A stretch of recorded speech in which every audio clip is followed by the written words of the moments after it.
Souvent, beaucoup d'hommes préfèrent éviter certains sujets liés à leur bien-être intime, et c'est justement en le faisant qu'ils finissent par adopter des habitudes qui affectent leur énergie, leur humeur et leur vitalité.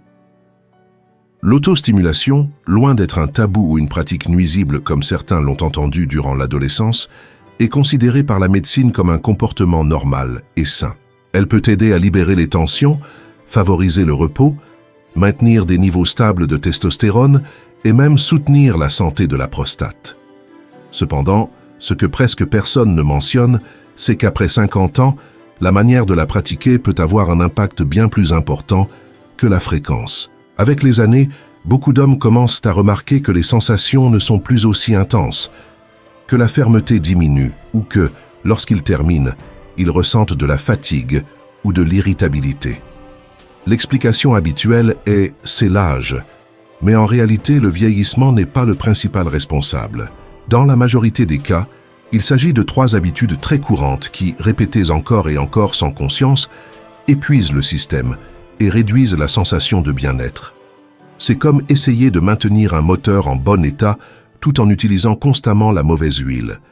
Il fonctionnera, oui, mais il s'usera de l'intérieur, sans que vous vous en rendiez compte immédiatement. Beaucoup pensent maîtriser totalement ce sujet, mais ce qui circule entre amis ou dans les contenus viraux aborde rarement l'essentiel, l'aspect physiologique. Il ne s'agit pas seulement du côté plaisant, mais de l'influence des hormones, de la circulation sanguine, des terminaisons nerveuses et de la santé globale. C'est pourquoi il est important de comprendre ce qui se passe dans le corps masculin à partir de 50 ans, et comment certaines habitudes peuvent stimuler ou au contraire diminuer votre énergie. À ce stade de la vie, la testostérone diminue naturellement. Cette hormone n'est pas seulement liée au désir, mais aussi à la motivation, à la clarté mentale, au niveau d'énergie et à la façon dont vous vous sentez au début de la journée. À cela s'ajoute qu'avec l'âge, la circulation peut ralentir, les vaisseaux sanguins perdent de l'élasticité et la sensibilité nerveuse diminue.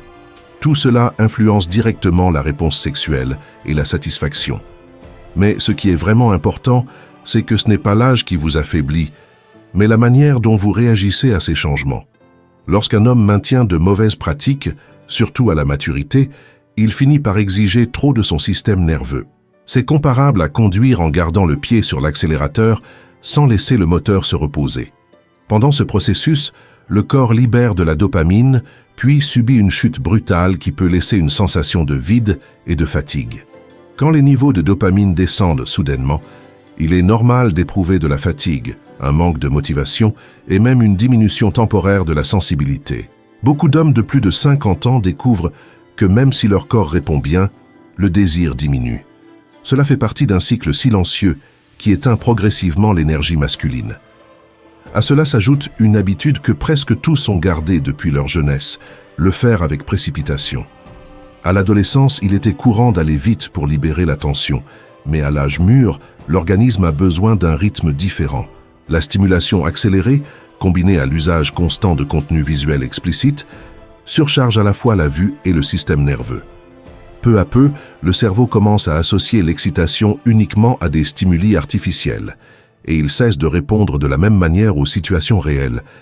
Et ce n'est pas seulement un schéma psychologique, cela implique aussi des changements physiques dans le fonctionnement des hormones et des vaisseaux sanguins. La bonne nouvelle, c'est que ce processus peut être inversé lorsque vous comprenez comment fonctionne votre biologie.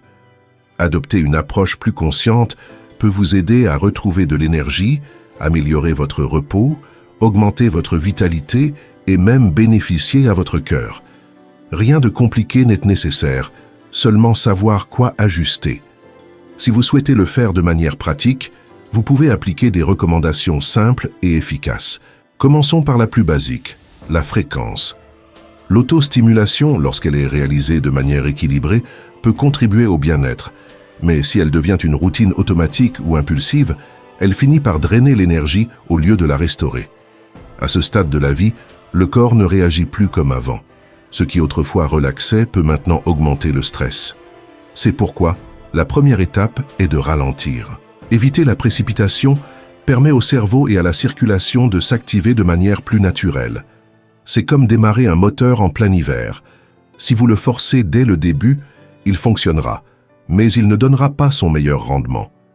Un bon point de départ consiste à respirer profondément, en inspirant par le nez et en expirant calmement par la bouche. Cela active le système responsable de la relaxation, de l'érection et du plaisir. Il est également important de prêter attention aux sensations physiques.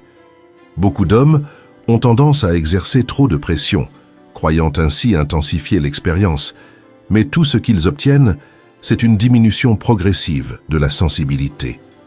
Essayer des mouvements plus doux, varier le rythme et modifier l'angle peut stimuler des zones qui ont perdu de la sensibilité avec le temps et réactiver les connexions nerveuses. L'idéal est que l'expérience ressemble à un réveil progressif du corps et non à une décharge rapide. Ici, la clé est l'attention, le calme et la concentration. L'une des recommandations les plus importantes est de cesser de dépendre du matériel explicite. Lorsque l'excitation se produit uniquement face à un écran, le cerveau apprend à réagir à des images artificielles au lieu de se connecter aux sensations réelles du corps. C'est un peu comme imaginer soulever des poids sans bouger un seul muscle. Cela peut sembler une activité, mais il n'y a aucune participation physique réelle. Pour retrouver la sensibilité naturelle, l'idéal est de fermer les yeux et de vous concentrer sur la respiration, sur les sensations du torse et de la zone abdominale, en permettant à l'énergie de se diriger vers l'intérieur. Le moment de la journée influence également beaucoup. Les premières heures du matin sont généralement les plus favorables, car les niveaux de testostérone sont à leur maximum. Une autre bonne option est après une activité légère. Le soir, en revanche, le corps est déjà fatigué et réagit souvent avec moins d'intensité, ce qui ne fait que consommer les dernières réserves de la journée. Le matin, tu profites de l'élan hormonal et prolonges l'effet pendant plusieurs heures. Vient ensuite la récupération, une phase que beaucoup d'hommes négligent. Après avoir atteint le climax, il est conseillé de rester immobile quelques minutes, en respirant profondément et sans reprendre immédiatement les tâches en attente. Ce bref repos permet à la circulation de se rééquilibrer, stabilise la pression et favorise la production hormonale. Si tu t'accordes cette pause, tu ressentiras une sensation de sérénité et de force, plutôt que d'épuisement. Si tu veux intensifier ces bénéfices, il existe une astuce simple. Boire un verre d'eau avec une pincée de sel marin et un filet de citron avant de commencer. Cela aide à équilibrer les électrolytes et à améliorer le flux sanguin. Ensuite, effectuer quelques étirements ou quelques squats profonds activent la zone pelvienne et améliore la circulation dans la partie inférieure du corps, ce qui renforce à long terme la fonction sexuelle. Souviens-toi qu'il ne s'agit pas d'accumuler la quantité, mais de favoriser des séances plus conscientes et réparatrices. Une pratique bien menée peut être beaucoup plus bénéfique que plusieurs séances précipitées. Cependant, certaines erreurs empêchent de maintenir ces progrès. La première est l'excès de fréquence. Beaucoup d'hommes pensent que si tout semble bien fonctionner, ils peuvent répéter l'activité tous les jours sans conséquence. Mais avec le temps, le corps a besoin d'intervalles plus longs pour se rétablir. Après chaque libération sexuelle, les niveaux de dopamine et de testostérone descendent temporairement, tandis que la prolactine augmente, générant cette sensation bien connue de fatigue et d'apathie. Si l'on ne respecte pas le temps de récupération, un déséquilibre hormonal se crée, affectant l'énergie et l'humeur. Lorsque le corps ne dispose pas du temps nécessaire pour récupérer, des signes clairs commencent à apparaître. Le désir diminue, l'érection perd de sa fermeté, la concentration devient difficile et l'irritabilité augmente. C'est pourquoi nous insistons tant. Il ne s'agit pas d'en faire plus, mais de le faire mieux. La qualité et l'attention valent bien plus que la quantité. Une autre erreur fréquente est de recourir à une stimulation trop intense. Beaucoup d'hommes pensent qu'appliquer davantage de pression améliore les sensations, mais c'est souvent l'inverse qui se produit. Avec le temps, cette habitude peut réduire la sensibilité et provoquer de petites gênes au niveau des vaisseaux sanguins et des nerfs. Cela oblige à augmenter toujours plus l'intensité pour obtenir le même niveau de plaisir, comme si tu augmentais constamment le volume d'une chanson jusqu'à ce que tes oreilles n'en perçoivent plus les nuances. En diminuant la force et en variant les mouvements, le corps réagit généralement mieux et retrouve de la sensibilité. Un troisième obstacle concerne l'esprit, le stress, la culpabilité ou l'inconfort. Certains considèrent encore l'autostimulation comme quelque chose d'inapproprié ou d'immature, et cette pensée génère de la tension. Lorsqu'elle est pratiquée avec nervosité, le cerveau libère du cortisol, l'hormone du stress. Et lorsque celle-ci s'élève trop, elle peut interférer directement avec la testostérone, affaiblissant la réponse sexuelle. Le corps a besoin de calme pour fonctionner correctement. Il est donc essentiel de remplacer la culpabilité par une attitude de respect envers soi-même. Vue de manière équilibrée, cette pratique fait partie du bien-être masculin. Il est également nécessaire de prêter attention aux médicaments. Beaucoup d'hommes de plus de 50 ans prennent des traitements pour contrôler la pression artérielle, le glucose ou le cholestérol, et certains de ces médicaments peuvent influencer les hormones ou affecter la circulation. Si tu remarques une baisse de performance après avoir commencé un traitement, il est préférable d'en parler à ton médecin.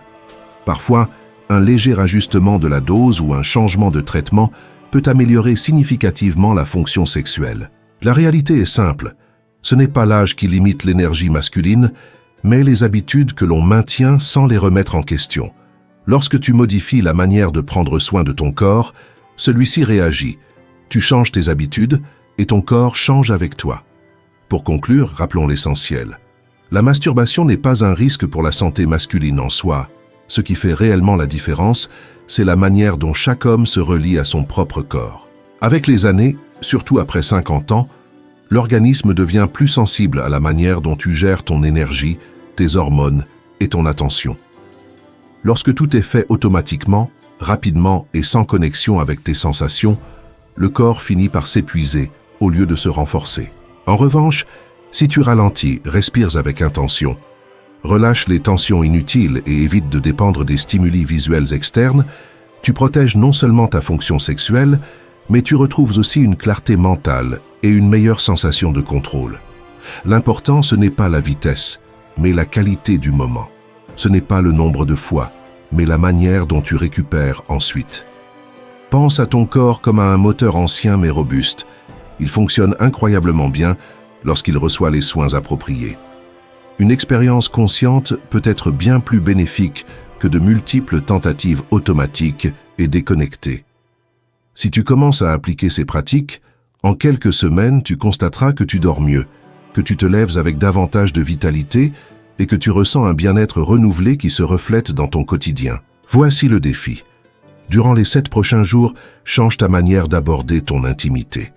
Évite les écrans, prends ton temps, respire calmement et prête attention à ce que ton corps te communique.